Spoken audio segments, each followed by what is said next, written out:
Rosal. I'm a painter and the proprietor of a frame shop and a gallery in New York City, and a musician as well. I love painting everything, and I want to talk about my purpose as a painter and the need to explore my technique, and more importantly, my ideas. I'll paint florals just to explore form and color. The folds and translucency are a challenge.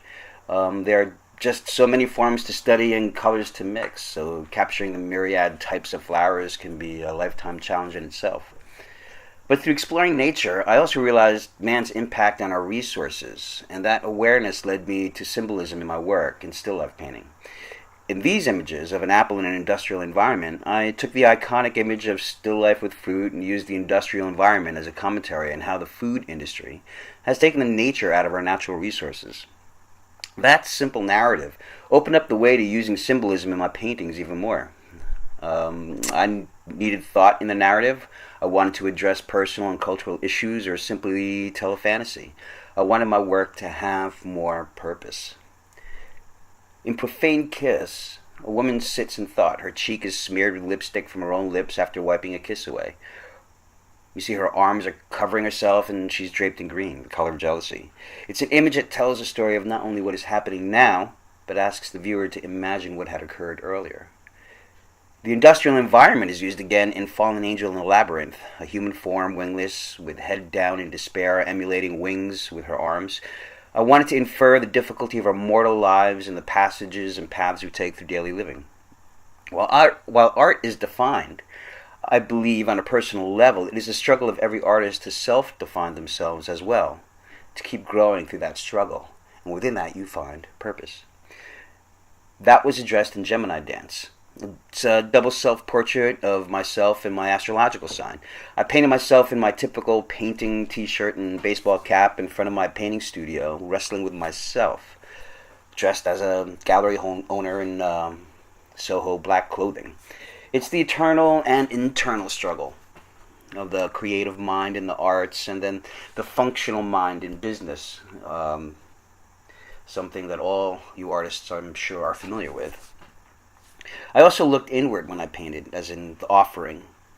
I wondered about what man can barter on the physical realm for inner peace. And with the oracle, I questioned the future of man's fate with life and death, and I continue to explore the image of the skull with truth and liar. But with truth and liar, I never clarified what it is I'm trying to say. I leave the interpretation up to the audience. Audience interpretation fascinates me. That title with the imagery can be obvious. It can be an obvious narrative, as in question of fertility, or completely vague, like in my painting, what is cloud and water.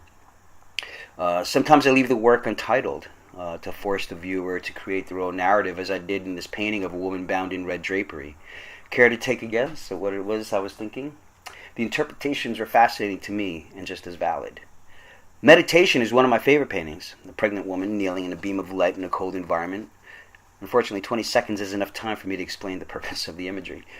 But it is purpose in the art that gives value to image making for me. I don't deny the importance of the decorative arts, the cafe scenes, still life paintings of wine and fruit, landscapes and brightly colored scenes of the Amalfi Coast.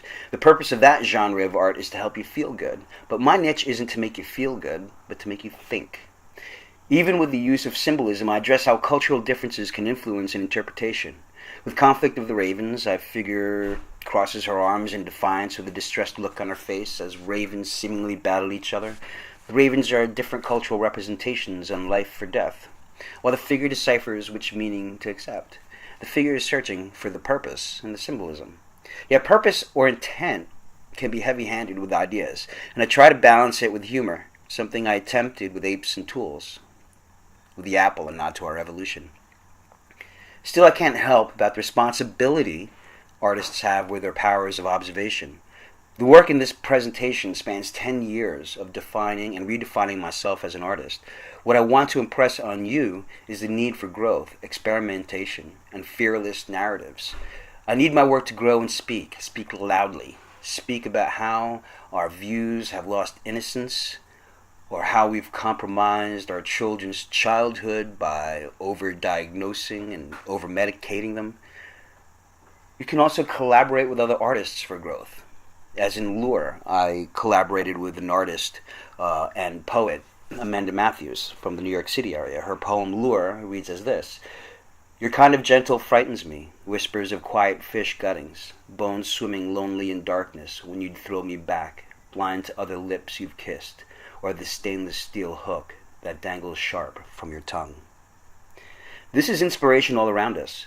Nature, strangers' dialogue, your self-introspection, and more. Use what is around you singularly or in combination of each other.